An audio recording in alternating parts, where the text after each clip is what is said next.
John Browner Podcast at gmail.com. Every day, all the time. John Browner Podcast at gmail.com. That's how you get to this space. My shirt looks, my double shirt I got going on here looks weird. Shout out to Father's Day for all the people recovering from all the gifts you got from Father's Day. I know sometimes we get overwhelmed with all the cool stuff we get from our family, like mugs and hats and shirts and things of that nature. So I hope you guys were able to receive all the things that you got for Father's Day and display them proudly over the weekend. Outside of that, we are in the knockout round. I'm gonna listen, this show has a level of soccer, I don't know, mojo. Thanks to Coach Alex breaking it down. He said they would get up 2-0 at halftime. They were up 2-0 at halftime. Do you understand what I'm saying to you? They were up 2-0 at halftime. He spoke it into existence, and then it happened.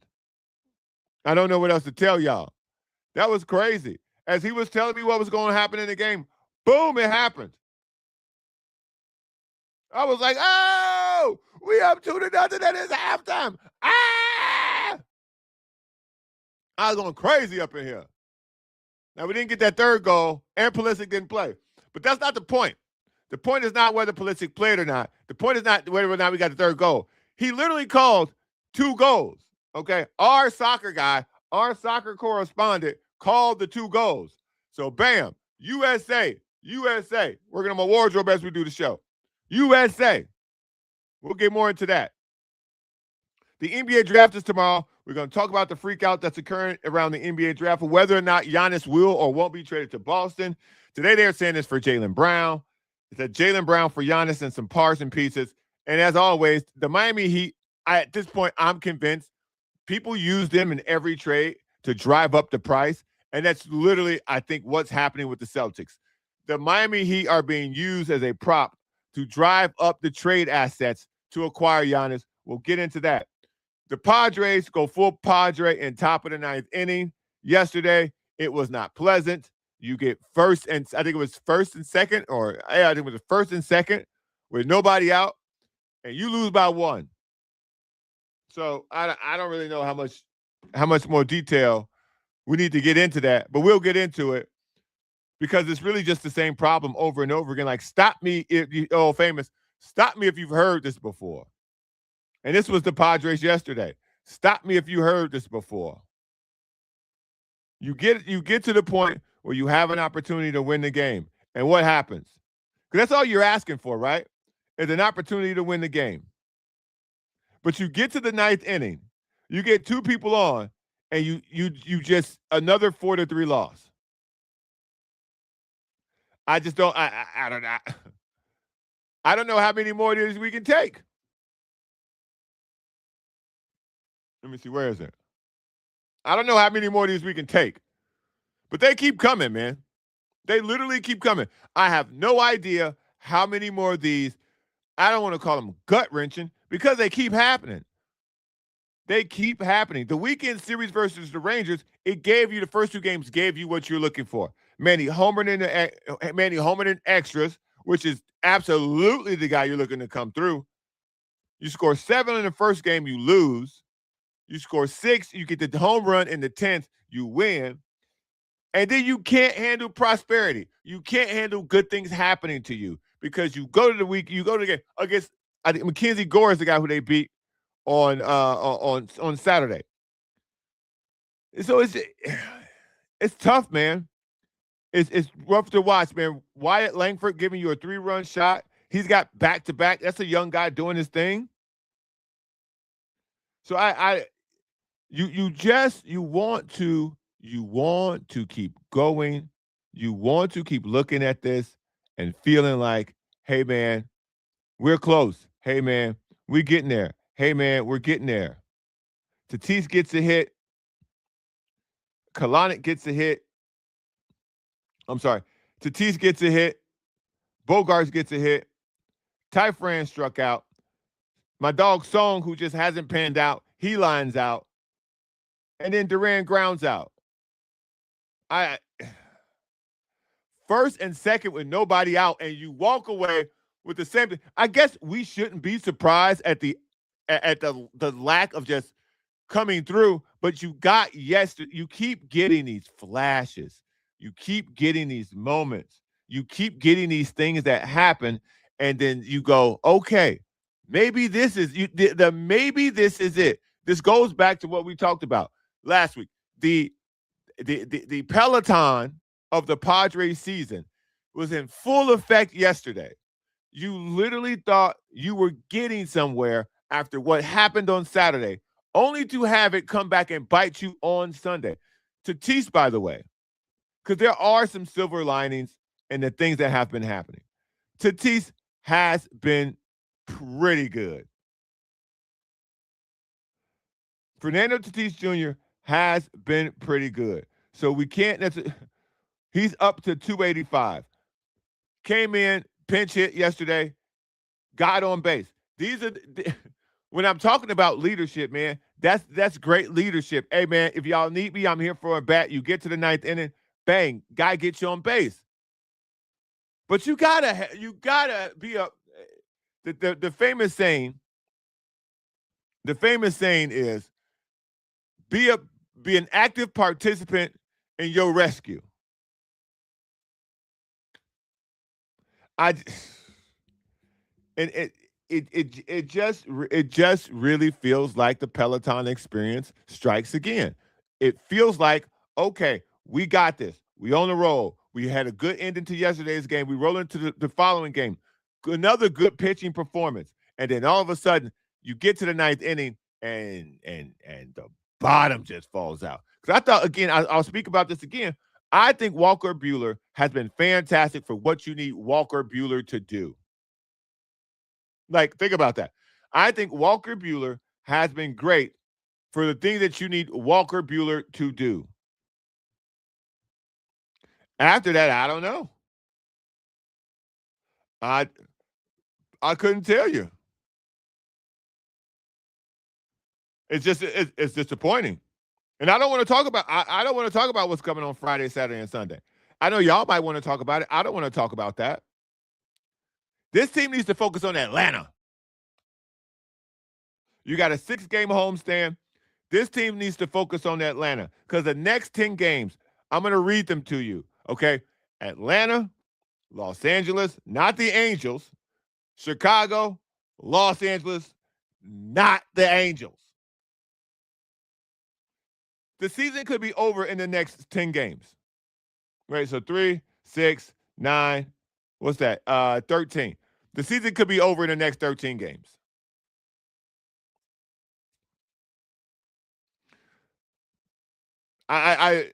What today? Let me mark this down. Today is, I'm telling y'all right now, it's May. It's May. No, sorry. Whoa, it's June. It's June 22nd. The next, let's say 14, next 14 games is the season. Shout out to the Rigby family. Shout out to Tito. Shout out to Coach Alex. Shout out to David P. Shout out to Graham. Shout out to Super. Shout out to Prado. Shout out to Raiders versus everyone. I'm asking y'all a question. Everybody up in here, man, I'm asking y'all a question because I'm really trying to get to the bottom of this. Am I wrong for this? Am I wrong for this? Let's talk about this stretch again. You got 3 against Atlanta, 3 against LA, 3 against Chicago, 4 against the Dodgers. So you got 7 games against the Dodgers in the next 13. This is it. Am I tripping? Am I overreacting? Should I pump my brakes? Because I'm looking at the way that the Padres have played. The way that the Padres have played. They lost a series against Texas. They lost a series against St. Louis. They won the series against Baltimore and Cincinnati. They lost against the Mets. They lost against the Phillies. They lost against the Nats. They lost against the Phillies again. That's since May 24th. I guess since May 24th, the Padres have 1, 2, 3, 4, 5, 6, 7. Have 8 wins in almost a calendar month.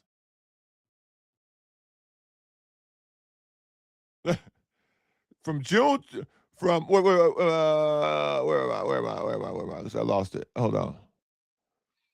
So from May 18th, 1, 2, 3, 4, 5, 6, 7, 8, 9, 10, 11. So in a calendar month, it has not been good. It has been ugly. What up, Biggie? I see you in here. This could get real ugly. I think this is over.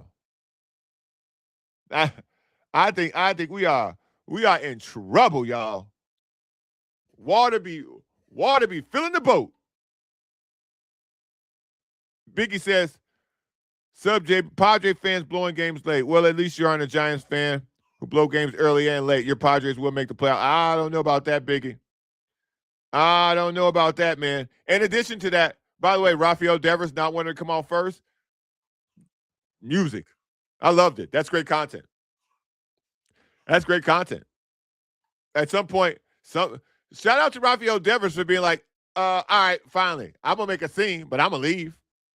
I'm going to leave, but I'm going to test some stuff up on my way out. But we're not talking about the Giants right now. Super Mercado.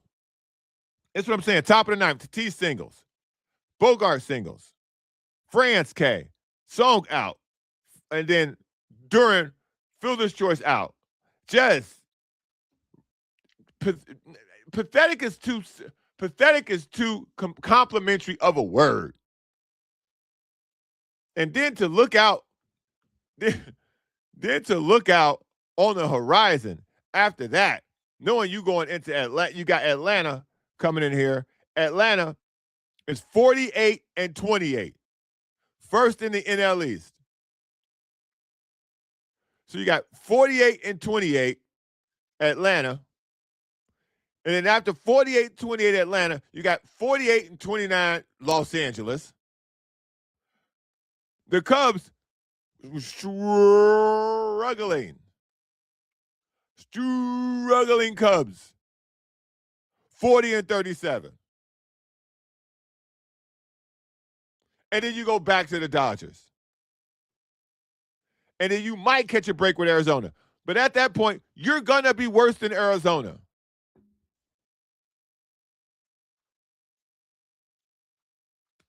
This next 13 set of games, this next 4 series, this is the season. I think, and if I'm not mistaken, I think you have the, I think you got the All-Star break after that. What was it, July? No. It's rough, man. It's rough. I think this is it, y'all. I think this is it. Because you got the July 4th series coming through. You got the Dodgers in Petco on July 4th. The season could literally be over July 4th weekend.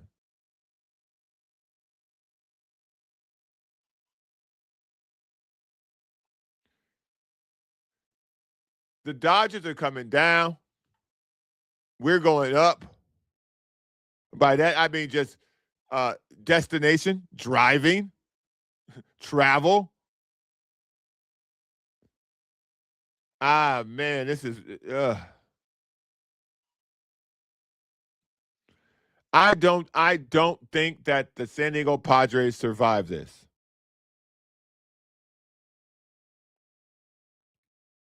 The Padres are in Los Angeles Saturday, July 4th weekend. That might that 17 game, that 17 game literally might be the last important game the Padres play this season. Because by the time they leave Los Angeles on the weekend of July 4th and come back here Monday, July 6th against Arizona, bruh, we might be talking about Chargers camp. I ain't gonna lie to y'all. I'm I'm not gonna sit here and lie to y'all. If they out of the next 13 games, if they go 3-10, man, you don't think 3-10 possible? Y'all don't think 3-10 possible? Come on, man. They playing two division leaders and a Cubs team that seems to have found their footing after just stinking up the joint.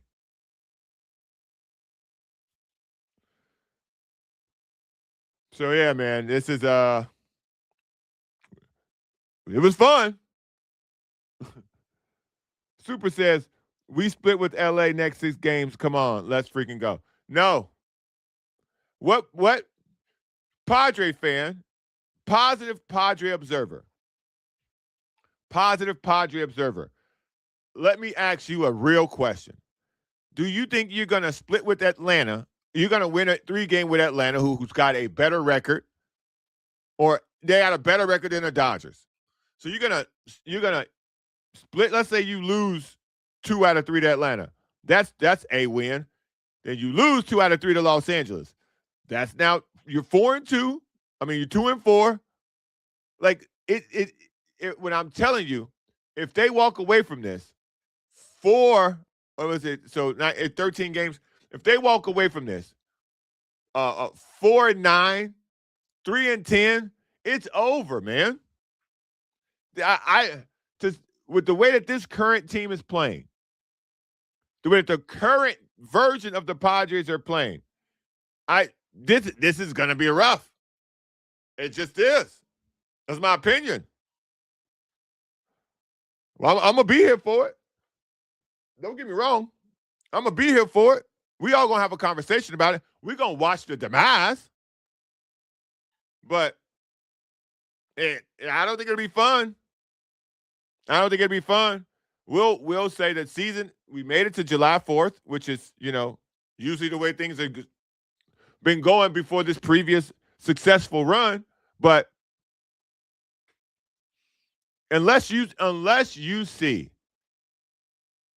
the Padres team we expected to start the season, the Padres team we expected to compete, unless you see that over this next 13-game stretch, I don't know what would give you optimism after this.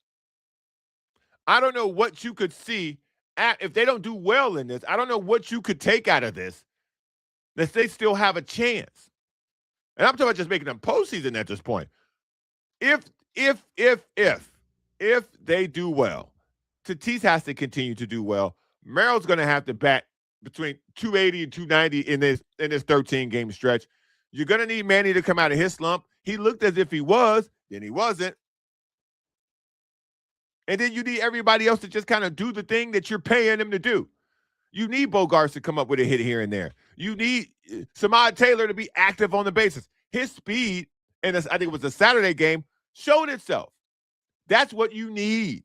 That's the activity you need, somebody who can throw down a bunt if Tatis gets on. These are the things that you need to have present. These are the threats that you have to take to the plate when you can't string hits together. So you got to have Tatis, Taylor, Merrill, Machado, Bogarts. After that, Sheets.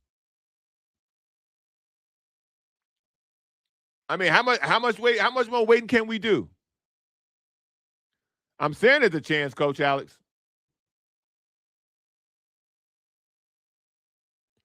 Soup says if by the end of the season Manny is batting 220, we're winning it all. That I guess that would be if Manny can if put it like this. If Manny can get to 220 by All-Star break, we might have made it out of this because that's a sign that he's been productive in multiple at-bats, in multiple games. If the San Diego Padres, if Manny Machado is 220 by the All-Star break, we may see some light here. I doubt it. I doubt it. But just another tough ninth inning to watch. Just another tough game to be a part of. Just come on, man. Come on. Oh, it's hard to root, man. It's hard to watch. It's hard to stomach. It's hard to digest. It's hard to put a countdown to 220 on the board, man. That's hard to do. We already got I think the whole run is easier to follow. Maybe we can treat Manny's batting average like the Dow. Call it the Manny Jones or the Machado Index. Oh, hey, there we go. Idea. Thanks, Stoop. We're going to call it the Machado Index. The Machado. It'll be up tomorrow. Index. We'll have it look like the stock market back here.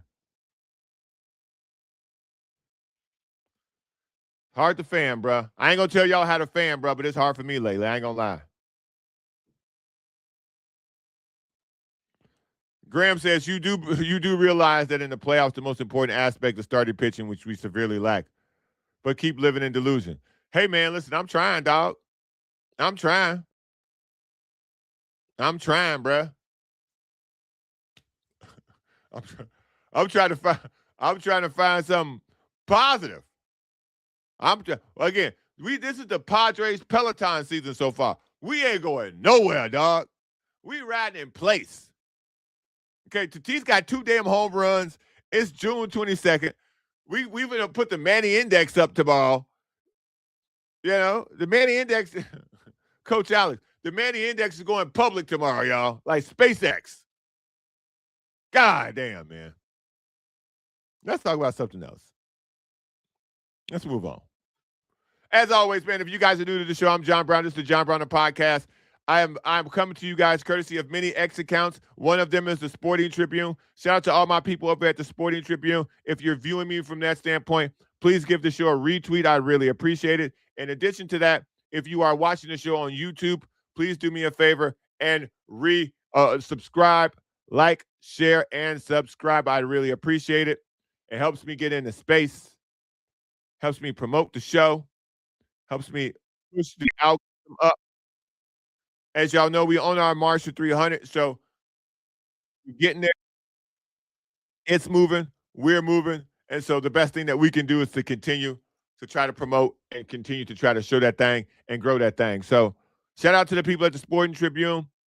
The Sporting Tribune tonight is where you can also catch me with those guys doing some sports commentary about more basketball things. Very little baseball talk on that show. So if you like basketball, if you like some of the other topics that we tend to get into, the NFL season's coming around, that's where you'll find me later on at night. So yeah. Jason Adams has been rough to watch, Soup. He really has been. I don't know. The Padres bullpen has been the number one thing that has kept hope. The Padres bullpen has been the number one thing that has allowed me and probably all of us to keep hope. The pitching hasn't been terrible. But come on, man. We can't lose a single arm. We can't lose a single arm. Wish granted, David P. We on to the knockout round. Let's talk some soccer, man. Let's talk some soccer. Listen, on this show on Friday, Coach Alex came through, and Coach Alex told us a couple of things, what would happen on the game. Now, I've said consistently, and I asked him this consistently, And I have another question for him next time he comes on. What is this more of a indication of? Are the other teams bad, or are we really this good? Because that's now the question that I see other people asking. You heard it here first. But that's the question I see other people asking because they didn't expect them to be this good. Like they're already advanced to the knockout round, and there's a whole other game left to be played. So, and I'm hearing through the way that this might play out, the likelihood of who they might face in the first round of the knockout, they will be favored. Listen, this team feels like something I can absolutely get behind. This team feels like something I would try to follow outside of this. And I don't even know how that works. Is this like FIBA? Or is this like, I don't really understand the dynamics of how you qualify and what happens after this and when's the next U.S. Cup game or when the next Team USA game playing in the qualifier or however that works. Because, again, it's 4 years after this. So I don't want to be like, hey, man, all right, see y'all in 4 years like a college student. I don't want to do that. I want to drop y'all off and then come back at graduation and see you with a beard and a cocaine habit. I don't want to do that. I want to try to follow y'all through. I want to come back for Parents Weekend. Okay? I want to see some stuff. Show me what you've learned. But this has been awesome. This has been awesome, man. The tournament has been great. The World Cup has been fantastic. But the play of the United States of America has been something that you could literally wrap your arms around. They look fast. They look aggressive. They look hungry. They look determined. Christian Pulisic is supposed to be the best player. He didn't even play. He hasn't even attempted a shot on goal. And yet here we are. Here we are, 6 points on the board. Shut them out. So I'm not a footy. Shout out to Axe Technology. What it do? I'm not a footy by no means. I would never, by no means, do not consider myself a footy, baby. But what I will tell you, is what we have seen from this tournament, the way that they have played. I'm full-throatedly behind them. There will be soccer coverage on this show. Period. Wait, the Women's World Cup in 2 years. I'm not talking about that right now. The women are always fantastic. The women are always fantastic. This has never been the women's World Cup and the women's Olympic basketball team dominate. They just utter dominate. They dominate. Women's sports in America dominate across the world where the women get to be free. Where the women get to be themselves, we dominate. Soccer, dominate. Basketball, dominate. Gymnastics, we do well. We do well, but we don't dominate. Ice skating, China dominates that. Gymnastics, they got all these little tiny people running around. These 12-year-old gymnastics in the Olympics. I don't know. That doesn't look good. That doesn't look safe. That doesn't look healthy. We don't run that. We got standards in our country. No disrespect to the people of China. Sponsor the show. But it looks like Messi just scored according to the chat. Let me run up in there and check. Let me see what's up. Messi misses penalty. Argentina takes. Oh, okay, hold on. It's 1-0. Who got the goal, bro? Yep, Lionel Messi. There you go. Messi put another one in the back.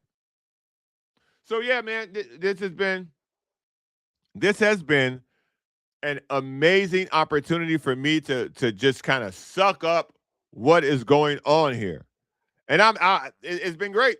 It's been great. I haven't been able to see the Messi goal. Hold on, let me head over to YouTube. Let me head over to X. Let me see. Oh, Messi with the penalty. Oh, he missed the penalty. That was 27 minutes ago, though. So let me hit an updated version.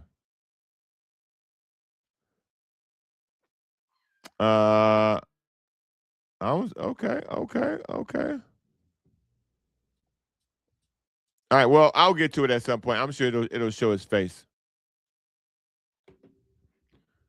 I'm sure it'll show his face. But my point being, as far as the U.S. goes, I'm 100% into this. I'm 100% behind this. Let's keep it going. Let's keep the energy moving. Let's get Coach on the show the day before the game or the day of the game. The day of the game works for him, whenever that is, I guess. Whenever he comes on with his mojo day of, we seem to walk away with the win. He's been on the show 3 times for soccer. We got 3 wins. Oh, Excuseless got his merch. Shout out. Shout out to Exclusives getting his merch, bruh. You listen, you wear that shirt, I'll post you on this show. Y'all know the rules. So yeah, man. We'll get Coach Alex back on. We'll see if the mojo's real. But we really gonna need that mojo during the knockout round. We really gonna need that mojo during the knockout round, man. Let me see. James. Oh, we got a real. Listen, I'm gonna read this. And I don't know what this says because it's really long. But James from Twitch, because by the way, we're streaming on Facebook, YouTube, Twitch, X, and Kick. This may be advertising. Hold on, let me pre-read this, man, because I can't talk and read at the same time. Yo, bro, just wanted to show you some real love from the stream. You generally got crazy potential. Oh, okay, this is that's an ad. All right. David P says, nice. I have Argentina in my work pool. Shout out. Biggie says, the NBA draft tomorrow and Michigan head coach. All right, let's talk about that. So, the NBA draft is tomorrow. We all know who the first 4 picks are going to be. Adrian Peterson, AJ DeBonzik, Cameron Boozer, and Wilson, the kid from North Carolina. I would like Darius Acuff to go to the Clippers at 5, but I'm not really sure that that's going to happen right now because a lot of signals are pointing to Michael Brown, which, you know, when it comes to workout, before I get to Dusty May, let me talk about the question of workouts. This is the thing about professional sports I never understand. I genuinely, I just don't get it. Because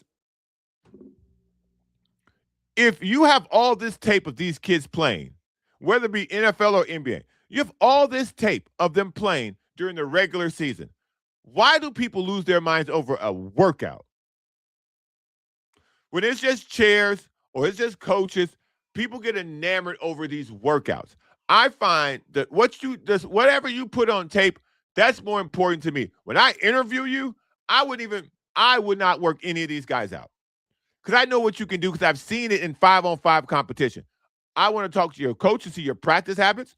I want to talk to you. I want to sit down, try to get to know you, your family. Obviously, I'm going to do my research. I'm going to send my team out. We're going to do background checks because we're investing millions and millions, hundreds of millions of dollars in you potentially. So I'm going to have all my investigators do their investigating. I don't need to see you in a workout. I don't. I have 40, sometimes 100 live tapes to watch you play in almost every situation that you can get in a basketball scenario. I 100% do not need to have you work out right in front of me. I know if you're explosive. I know if you're fast. I've seen you against other guys. I know you're explosive. I've watched you jump over dudes. I know how strong you are. I've watched you bully guys in the post. These GMs and these coaches who get blown away by these workouts, it tends to not work out. Ironically, now, if the kid's injured, if the player's injured, and you haven't been able to see him in a couple of months, and you're talking about drafting him, yeah, you probably want to see that kid work out. You probably want to see that kid see how live his feet are. But this craziness about, guys are moving up because of workouts, that's crazy to me. I think Darius Acuff Jr. is miles ahead of Michael Brown. I think he's miles ahead of Keegan Wagler. Both of those guys did not display. Well, Wagler did, but he had a very good team. Darius Acuff Jr. carried his team. That's why I think he's the 5th pick, and I'm not. We'll find out tomorrow about that. Let's talk about this. Let's talk about the Dusty May situation and the Giannis situation. I don't believe Giannis is being traded until I see it. I just don't. That's me personally. That's my personal opinion. I don't think Giannis will be traded until I see the ticker at the bottom of ESPN, and then the report is everywhere that he's been traded. I see the parts he's been traded for, and I see where he's been traded to. Now, let's talk about one of these supposed trades. The trade to the Celtics, to me, my opinion, the Celtics are going to be good, but they'll just be the same Celtics. Jaylen Brown, in my opinion, is a better basketball player all around than Giannis is. Giannis is past his prime. Jaylen Brown is entering his prime. Jaylen Brown is a better jump shooter. He's a better free throw shooter. He's a better three-point shooter. He's a better ball handler. He's a better defender. And he's healthier. What are you trading for? It's going to take such an integration into what Giannis does into the Celtics that it's going to rearrange the way they play basketball. Giannis doesn't shoot threes. This is not like trading for Cat. This isn't like trading for Porzingis when they traded for Porzingis. You're going to have to completely alter the way you play basketball if the Celtics get Giannis. It's not going to look the same. The threes are going to have to plummet because he doesn't shoot threes. And because he doesn't shoot threes, you now as Celtics fans, you now as Celtics front office, coaches, players, you're going to now have to draw up something for him to start lower on the box as opposed to standing at the top of the key, dribbling against 5 guys while Jason Tatum's standing over here and Derek White standing over here doing nothing. I don't like this for the Celtics. I think Jaylen Brown is a better player. I think redefining that team around Jaylen Brown and Jason Tatum like y'all did when y'all won the championship is a far better move for the Celtics. I understand the Celtics kind of see themselves in a sticking point, and Jaylen Brown has made it very clear that he thinks he's the number one guy. Wow, that's what you want every player to think.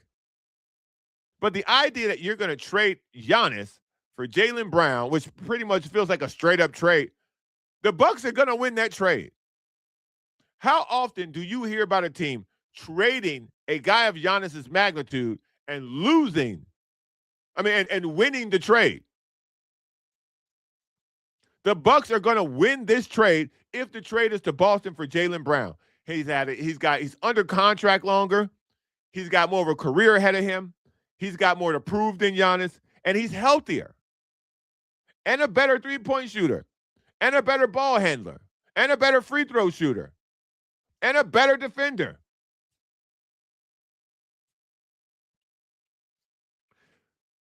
The Dusty May portion of today's news, he's leaving Michigan after winning the national championship, back-to-back really good tournament runs. He's got 2 of his best players going pro. I don't blame him. He's going to go now coach Cooper Flagg, probably get Yaxel or Axel, whatever his name is, the best player, or Mara on his team. I don't blame him. I don't blame him. I would go coach the Dallas Mavericks too. I would love to go coach Kyrie Irving and Cooper Flagg and Gafford and who's the other kid from Duke, the tall one who with the hair. Like, I would love to do that too. I would love that opportunity. So Dusty May going to the Dallas Mavericks is the best move possible because you can always go back to college, and you can always go back to college for a bigger bag. They'll always take you back. They'll always take you back. So the Dusty May move isn't really that big of a deal to me. I think that's a sideways move. Jason Kidd's a good coach. It just didn't work out. The report is if they don't trade Jaylen Brown to Milwaukee, they're going to trade him somewhere else. Similar to like the Miami Heat are saying that if they don't trade Tyler Hero to Milwaukee, they're going to find another suitor. But the Miami Heat, the overrated version of the Miami Heat is consistent, man. Every year, the Miami Heat are involved in some big trade for this guy, big trade for that guy. They never trade for anybody. They don't have any parts. People want Bam. That's literally it. People want Bam. Biggie says, Brown is from the Bay. Come home, Jay Brown. Warriors do a 3-way trade to get Brown to play with Steph. It'd be a dream. Oh, listen. They ain't got nothing the Celtics want, dog. You're going to need 300 teams involved in that trade. No. Sorry. Ain't enough teams in the league to help that happen. Jimmy Butler's knees are too bad. No. Miami makes no sense for Giannis because you're going to have to trade the players that would make him a winner. A lot of times people look at these trades. Miami doesn't have a boatload of picks like San Antonio. Miami doesn't have a boatload of picks like Oklahoma City. So they got to trade physical bodies. So when they trade Tyler Hero, Khalil Ware, and possibly something else for Giannis, now you've lost your best three-point shooter, you've lost your best young big, and now you are Bam and Giannis? Who's going to shoot the ball? And again, Bam's great. Bam's a multi-talented player. Bam can dribble. Bam can shoot. Bam can do all this. But on the court with Giannis, what is Bam going to do? I don't know, man. I don't know. I don't like any of this. These Giannis trades don't make sense to me. The only one that makes sense for Milwaukee is Boston. There's nothing Miami has for me. And if Giannis is going to tell me, oh, you're going to trade me to Miami, all right, cool. You tell that to Boston. See ya. Let them trade you. You call them and say, you call Boston and say you don't want to go there. I'm going to call Miami. I'm going to tell you, we're not trading him to me. We're not trading him to you. We're not trading him. And then we're back at square one with Giannis, which I think, again, until I see him traded, I don't think he's getting traded. This has gone on too long. This has gone on for years. I don't think he's got it. I don't think he's got the stomach for it. So tomorrow's going to be great. I think the draft's going to be interesting. There's a lot of good, young, talented players. There's at least 7 really good players in this draft. Most of them are guards, so I don't really know how that's going to squeeze its way into it. But I'm excited about the draft. I think it's going to be great. Like I talked about earlier, Padres on their nosedive to doom. The next 13 games for the Padres are absolutely essential. We'll see where those go. And we're in the knockout round. We're going to get Coach back on and keep the good mojo going. And until then, man, I'll see y'all tomorrow. Take care of each other, man. Be easy. Peace.